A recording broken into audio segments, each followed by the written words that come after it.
다 같이 사도신경으로 신앙 고백하시겠습니다. 전능하사 천지를 만드신 하나님 아버지를 내가 믿사오며 그 외아들 우리 주 예수 그리스도를 믿사오니 이는 성령으로 잉태하사 동정녀 마리아에게 나시고 본디오 빌라도에게 고난을 받으사 십자가에 못 박혀 죽으시고 장사한 지 사흘 만에 죽은 자 가운데서 다시 살아나시며 하늘에 오르사 전능하신 하나님 우편에 앉아 계시다가 저리로서 산자와 죽은 자를 심판하러 오시리라. 성령을 믿사오며 거룩한 공회와 성도가 서로 교통하는 것과 죄를 사하여 주시는 것과 몸이 다시 사는 것과 영원히 사는 것을 믿사옵나이다. 아멘. 다 같이 찬송가 276장 함께 부르시겠습니다.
오늘 우리에게 주신 하나님의 말씀은 에스겔 31장 1절로 9절입니다.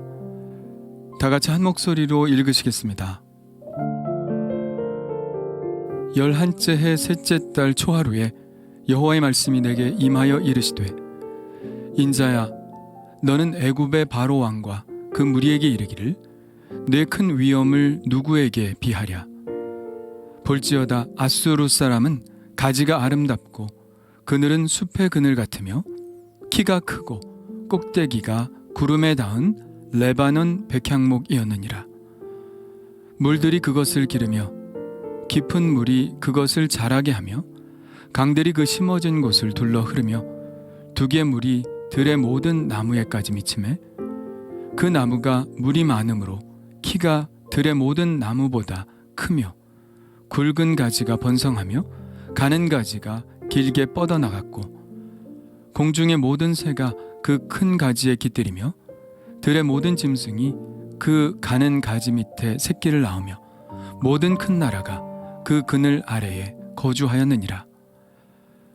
그 뿌리가 큰 물가에 있으므로 그 나무가 크고 가지가 길어 모양이 아름다우매 하나님의 동산의 백향목이 능히 그를 가리지 못하며 잣나무가 그 굵은 가지만 못하며 단풍나무가 그 가는 가지만 못하며 하나님의 동산의 어떤 나무도 그 아름다운 모양과 같지 못하였도다. 내가 그 가지를 많게 하여 모양이 아름답게 하였더니 하나님의 동산 에덴에 있는 모든 나무가 다 시기하였느니라. 아멘. 에스겔은 주전 587년 6월에 애굽의 심판에 관한 말씀을 또 받습니다. 이때는 예루살렘이 함락되기 고작 몇 주 전입니다. 하나님은 애굽의 바로 왕과 그 무리들의 위엄을 거대한 나무에 비유하십니다. 그런데 혹자는 3절에 나오는 아수르 사람이라는 말 때문에 이 비유가 아수르에 해당되는 것이 아니냐고 생각합니다. 그러나 아수르는 이미 망했고 아수르에 대해 예언할 필요는 없죠. 여기서 분명히 이 나무가 아수르 사람을 비유한 것처럼 쓰여져 있지만 초점은 애굽의 왕과 무리들에게 있습니다. 그 큰 나무 아수르와 비견될 만큼 애굽은 큰 나무였다는 것을 표현하는 것이죠. 그리고 그 속에 내포된 의미는 그 큰 나무 아수르도 하나님의 심판을 견디지 못했는데 그것은 애굽도 마찬가지일 것이라는 말입니다. 그래서 성경을 읽을 때 이 나무를 아수르가 아니라 애굽으로 생각하고 읽어야 합니다. 마지막 18절에도 이 예언의 대상을 분명히 다시 밝히고 있죠. 이들은 바로와 그의 모든 군대니라 주 여호와의 말씀이니라. 애굽은 가지가 아름다운 나무입니다. 한 그루만 서 있어도 마치 숲에 들어온 것처럼 그늘이지며 키는 커서 꼭대기가 구름에 닿은 레바논의 백향목 같았습니다. 그 나무를 그렇게 크게 만든 것은 바로 그를 둘러싸고 있는 물이죠. 물들이 그것을 기르며 깊은 물이 그것을 자라게 하며 강들이 그 심어진 곳을 둘러 흐르며 두개물이 들의 모든 나무에까지 미쳤죠. 시냇가에 심은 나무가 철을 따라 열매를 맺으며 그 잎사귀가 마르지 아니함 같다는 시편 1편이 떠오르는 말씀입니다. 한 절에 물이라는 단어가 그 표현을 달리하여 무려 4번이나 나옵니다. 물들, 깊은 물, 강들, 또 2개의 물. 애굽은 나일강을 빼놓고는 이야기할 수 없죠. 애굽은 나일강의 축복으로 탄생된 나라입니다. 나일강이 없었다면 애굽은 존재하지 못했죠. 이집트의 지도를 보면 알겠지만 대부분의 땅은 사막입니다. 사람이 도저히 살 수 없는 것이죠. 그런데 거대한 나일강이 흐르기 때문에 사람들은 나일강 주변에 모여 살 수 있었습니다. 매년 여름 나일강의 홍수와 범람은 거의 시계처럼 정확히 일어났죠. 5월이면 북부 수단에서 수위가 상승해 6월에 남부 이집트의 아스완 근처 제1폭포에 도달하고 9월이 되면 나일 유역의 범람원 전체가 검붉고 탁한 물 아래 잠깁니다. 이 물이 빠지고 나면 두껍고 냄새가 강한 잔존물이 남아 비옥한 흙토가 되죠. 이집트가 고대 지중해 지역에서 가장 부유한 식량원이 된 것은 바로 이 때문입니다. 4절에 2개의 물이라는 말이 나오죠. 애굽 사람들은 매년 범람하는 홍수에 대처하고 안정적으로 농사를 짓기 위해서 관계시설을 많이 조성했습니다. 이것을 위해서 천문학이 발달했고요. 측량술이라던가 건축술이 발달했죠. 그런 과학기술의 발달은 계속해서 더욱더 애굽을 강한 나라로 만들었습니다. 결국 오늘의 말씀대로 이 물들이 애굽이라는 거대한 나무를 기른 것이죠.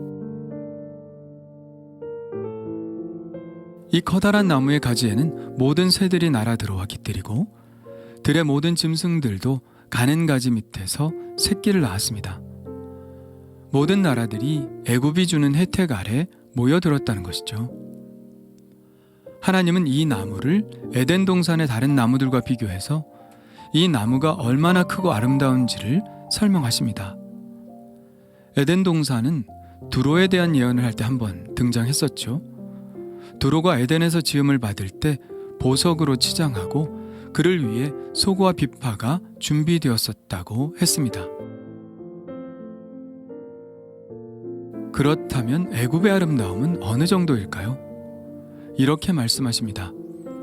그 뿌리가 큰 물가에 있으므로 그 나무가 크고 가지가 길어 모양이 아름다우매 하나님의 동산의 백향목이 능히 그를 가리지 못하며 잣나무가 그 굵은 가지만 못하며 단풍나무가 그 가는 가지만 못하며 하나님의 동산의 어떤 나무도 그 아름다운 모양과 같지 못하였도다. 이 말씀은 하나님이 창조하신 그 어떤 나라들보다 애굽이 가장 강성한 나라였다는 것을 의미합니다. 그 어떤 나라들도 애굽에 비교할 수가 없었죠. 그런데 9절에 보면 애굽을 이렇게 아름답게 만드신 것은 바로 하나님 자신이라고 말씀하십니다. 내가 그 가지를 많게 하여 모양이 아름답게 하였더니 하나님의 동산 에덴에 있는 모든 나무가 다 시기하였느니라. 야곱이 요셉을 더 많이 사랑하여 채색 옷을 입히자 다른 형제들이 시기했던 것이 떠오릅니다.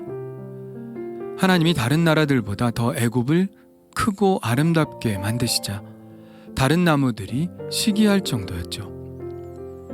그러나 문제는 그런 하나님의 사랑을 받은 나라가 하나님께 영광을 돌리지 않고 스스로 교만하게 되었다는데 문제가 있는 것이죠.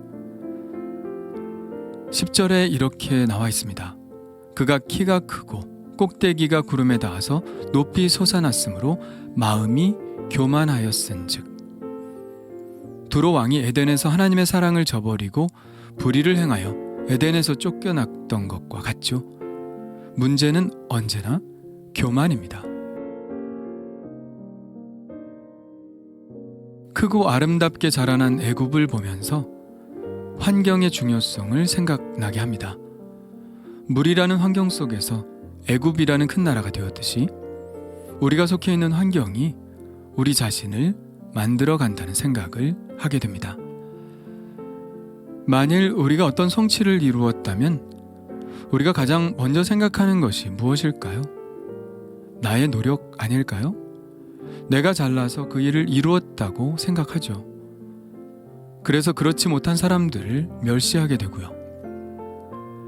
그러나 정말 나의 노력만으로 된 것일까요? 만일 우리가 다른 환경에 있었다면 그 성취는 가능했을까요? 내가 나 된 것은 나를 둘러싸고 있는 환경의 영향이 매우 큽니다. 나의 가족, 나의 여건, 주변의 사람들, 사회적 환경들, 이 모든 것들이 바로 나를 있게 해준 것들이죠. 그리고 그 환경을 우리에게 주신 분, 에덴을 만드시고, 즉 환경을 만드시고 물을 공급하시고 우리가 자라날 수 있게 하신 분이 계십니다. 바로 하나님이시죠. 나를 지으시고 나를 이 특별한 환경 가운데로 이끄시고 그 환경이 좋은 환경일 수도 있지만 나일강의 범람처럼 나쁜 환경처럼 보여도 그 시련을 통해서 더욱 단단하게 자라나게 하신 섭리를 생각할 때 오직 하나님의 은혜만이 저를 이처럼 자라나게 하셨다는 생각을 하게 됩니다. 이것이 바로 은혜죠. 만일 우리가 이 은혜를 안다면 우리는 절대로 교만해질 수 없을 것입니다.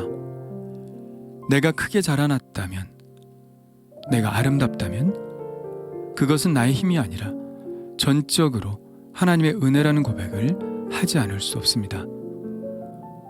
오늘도 그 은혜 안에 감사하며 겸손하게 살아가기를 원합니다.